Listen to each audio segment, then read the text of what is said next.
What would you like to do if money were no object? How would you really enjoy spending your life? Well, it's so amazing. As a result of our kind of educational system, crowds of students say, well, we'd like to be painters, we'd like to be poets, we'd like to be writers, but as everybody knows, you can't earn any money that way. Or another person says, well, I'd like to live an out-of-doors life and ride horses. Well, they say, do you want to teach in a riding school? Let's go through with it. What do you want to do? When we finally got down to something which the individual says he really wants to do, I will say to him, you do that. And forget the money. Because if you say that getting the money is the most important thing, you will spend your life completely wasting your time. You'll be doing things you don't like doing in order to go on living, that is, to go on doing things you don't like doing, which is stupid. Better to have a short life that is full of what you like doing than a long life spent in a miserable way.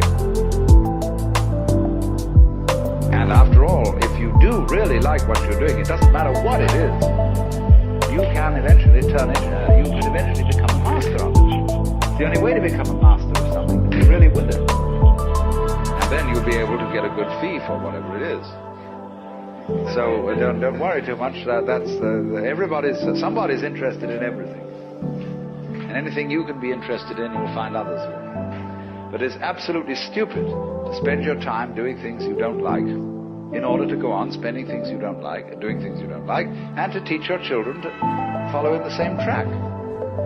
See, what we're doing is we're bringing up children and educating to live the same sort of lives we're living, in order that they may justify themselves and find satisfaction in life by bringing up their children, to bring up their children to do the same thing, so it's all wretched, no vomit. It never gets there. And so, therefore, it's so important to consider this question. What do I desire? What do I desire? Now, my grandmother was a wonderful person. She taught me how to play the game Monopoly. She understood that the name of the game is to acquire. She would accumulate everything she could, and eventually she became the master of the board. And eventually, every time, she would take my last dollar, and I would quit in utter defeat. And then she would always say the same thing to me. She'd look at me and she'd say, one day, you'll learn to play the game. One summer, I played Monopoly with a neighbor almost every day, all day long. We'd play Monopoly for hours. And that summer, I learned to play the game. I came to understand the only way to win is to make a total commitment to acquisition. I came to understand that money and possessions, that's the way that you keep score. And by the end of that summer, I was more ruthless than my grandmother. I was ready to bend the rules if I had to win that game. And I sat down with her to play that fall. I took everything she had. I destroyed her financially and psychologically. I watched her give her last dollar and quit in utter defeat. And then she had one more thing to teach me. Then she said, now it all goes back in the box. All those houses and hotels, all the railroads and utility companies, all that property and all that wonderful money, now it all goes back in the box. I didn't want it to go back in the box. No, she said, none of it was really yours. You got all heated up about it for a while. But it was around a long time before you sat down at the board. And it will be here after you're gone. Players come, players go. But it all goes back in the box. Houses and cars, titles and clothes, filled barns, bulging portfolios, even your body. Because the fact is that everything I clutch and consume and hoard is going to go back in the box, and I'm going to lose it all. That's not much of an ROI on that. You have to ask yourself, when you finally get the ultimate promotion, when you've made the ultimate purchase, when you buy the ultimate home, when you have stored up financial security and climbed the ladder of success to the highest rung you can possibly climb it, and the thrill wears off, and it will wear off, then what?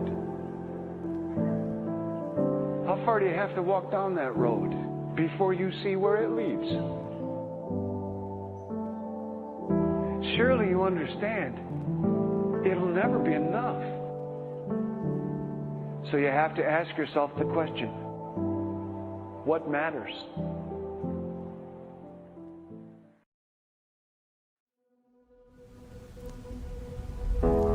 What is it about new places that attracts us to them? We thirst to wander, explore, and discover.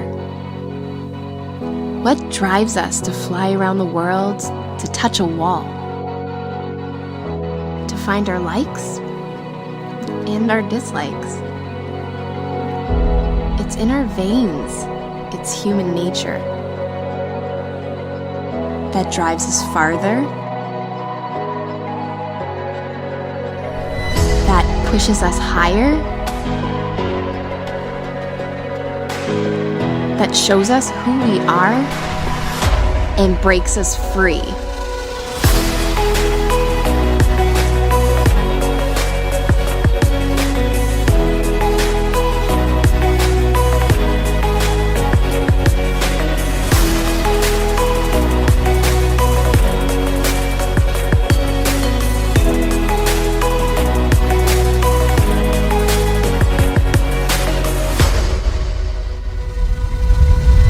Once you've touched the world, you've changed yours forever.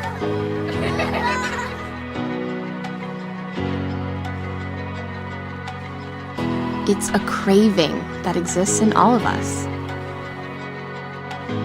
which leaves you with only one option. You pick a place.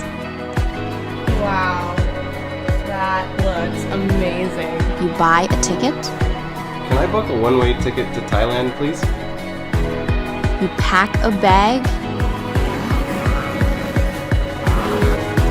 You make a plan.